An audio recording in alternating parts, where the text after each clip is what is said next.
taking a little break right now, and I'm redoing the tippet. We've caught about 6 or 7 fish, and it's time to replace the tippet. And I was in Denver last week and got some of the new, I've been hearing a lot about this, Performance X brand new leader material from Umpqua.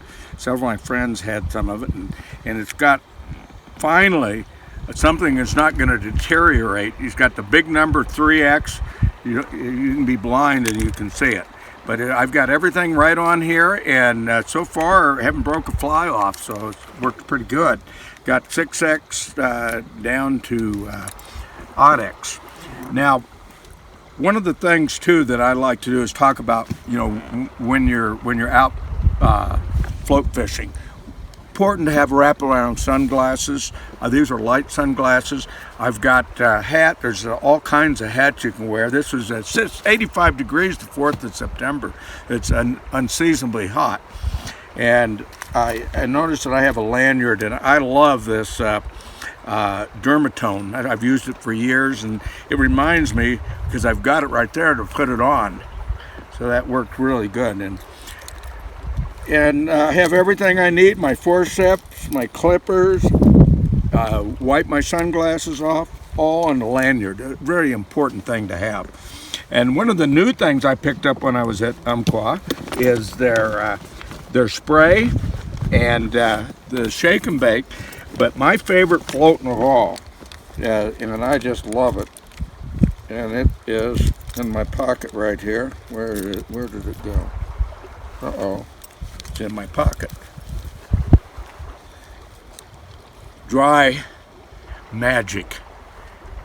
What I like about it more than anything, it doesn't leak, and I'm terrible at leaving the cap off. And you just get a little squeeze of it. I'm going to get another ant ready to go, so I'm going to put a little on that, and we're going to try a little smaller one right here. And one of the leaders we put on today is some of their new Umpqua Premium X leader. This is a 9-foot 3X, which I use for a lot of the bigger flies. Now what I will do is I'll put on a big, we just call them a big meal. It can be a chubby Chernobyl, it can be one of our Amy's ants. Amy's right here with me. And then I can put a nymph on underneath it, a dry dropper. I can put another dry like we're doing right now. We have a little 18 pairwolf on because we have some tricos out. And it's just a great thing. I've really been impressed with how Umpqua over the years have been making their tapers better. And some of you that do a lot of dead drift nymph fishing without an indicator, they have a wonderful leader. Let's see if I can find it here. That has a built-in fluorescent, and this is 6X, and I'll be using this with tricos, which are hard to see, on the Bighorn River when I go next week to go after some trico magic, as I call it, some of the best trico fishing in the world here in Wyoming.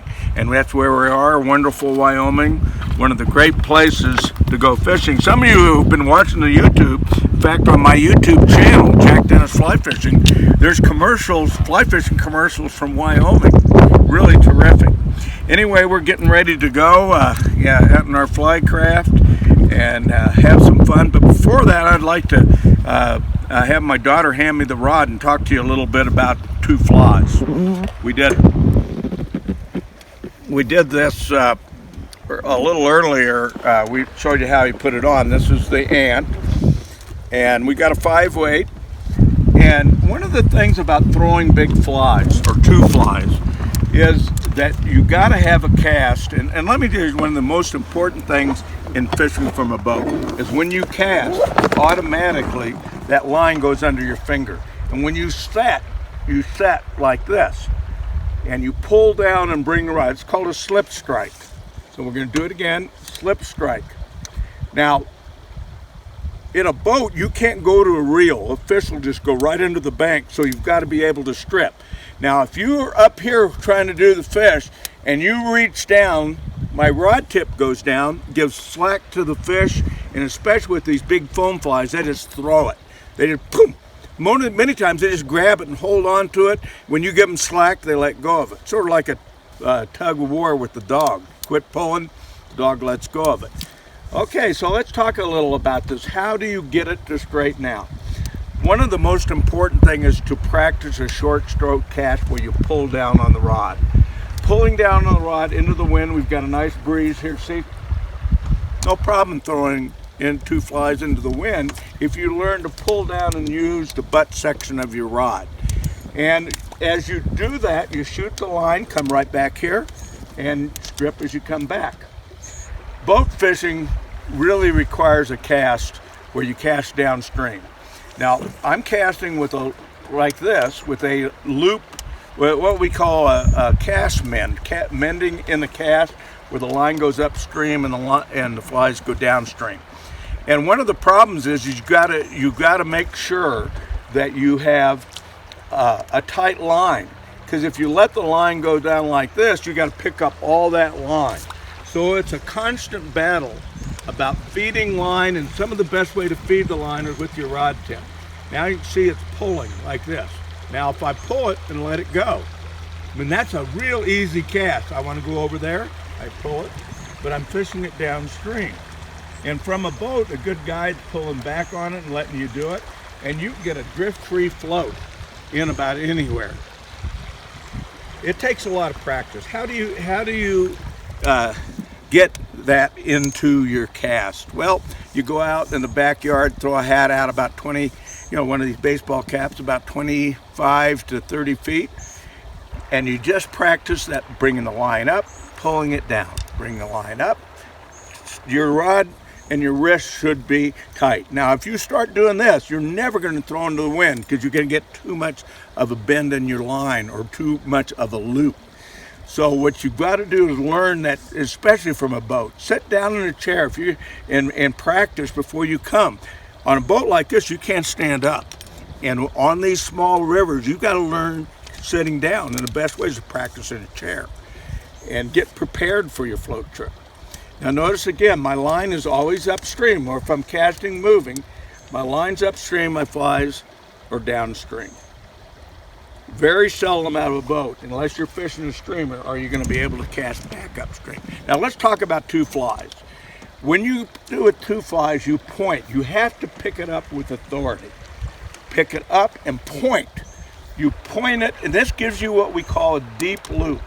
Lefty Cray really did that. He used to take a pair of keys, and let me show you how to pair keys. He'd ask somebody to throw him the keys, and he would shoot it up in the air and pull down, and he'd throw those keys right into a bucket.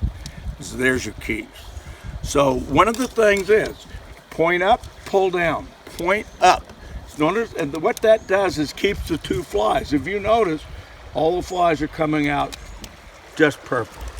But if you start doing a short stroke regular cast like this, you're going to end up spending a lot of time untangling your flies.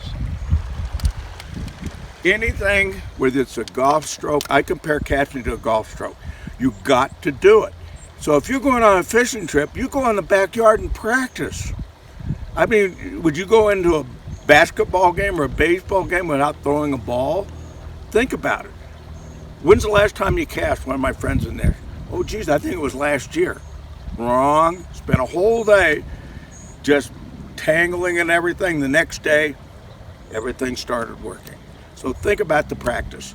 Now it's time to take my daughter fishing again. Took your aunt. Whoa, went under the boat. Okay, come back towards me.